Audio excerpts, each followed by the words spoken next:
तो भाई ये कक्षा 10 के लिए इम्पोर्टेंट क्वेश्चन है, ठीक है।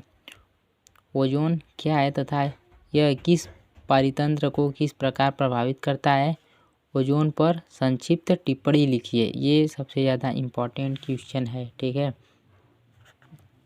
ओजोन पर संक्षिप्त टिप्पणी लिखिए, यह आ सकता है, ठीक है। अब ओजोन परत हमारे लिए क्यों महत्वपूर्ण है, ओजोन परत क्या है, पृथ्वी के लिए इसके महत्व पर प्रकाश डालिए, ठीक है। तो हम इसको छोड़ते हैं, ठीक है। सबसे पहले समझते हैं कि ओजोन परत का क्या उपयोग है, ठीक है। तो यह वायुमंडल की ओजोन परत पृथ्वी को बचाती है, किससे, पराबैंगनी यूवी किरणों से, ठीक है। किससे, पराबैंगनी यूवी किरणों से बचाती है पृथ्वी को, ठीक है।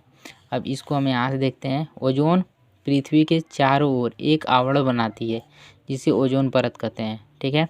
यह सूर्य की हानिकारक पराबैंगनी किरणों से हमारी रक्षा करती है। पराबैंगनी विकिरण परितंत्र के लिए बहुत खतरनाक हैं, इस प्रकार यह परितंत्र को नष्ट होने से बचाती है। ये एक हो गया, ये हमारा पहला इम्पोर्टेंट क्वेश्चन था, ठीक है।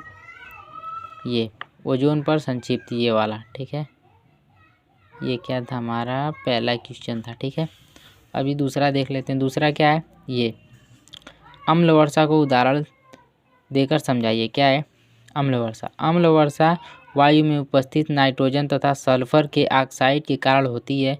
ये गैसीय ऑक्साइड वर्षा के जल से क्रिया करके नाइट्रिक अम्ल तथा सल्फ्यूरिक अम्ल बनाती है। किससे, गैसीय ऑक्साइड से, ठीक है। किसके साथ, वर्षा के जल से अभिक्रिया करती है, ठीक है।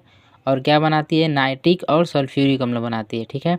और वर्षा के साथ ये अम्ल भी पृथ्वी पर नीचे आ जाते हैं, इसे ही अम्ल वर्षा एसिड रेन कहते हैं। इसके कारण अनेक ऐतिहासिक भवन, स्मारकों, मूर्तियों आदि का संक्षारण हो जाता है, जिससे उन्हें काफ़ी नुकसान होता है, ठीक है। अम्ल वर्षा के कारण मृदा भी अम्लीय हो जाती है, जिससे धीरे धीरे उसकी उर्वरता कम हो जाती है। इसका वन तथा कृषि उत्पादकता पर प्रतिकूल प्रभाव पड़ता है, ठीक है। ये भी इम्पॉर्टेंट है, लेकिन ये ज़्यादा इम्पॉर्टेंट है, ठीक है। इसको हम करेंगे मस्ट, ठीक है।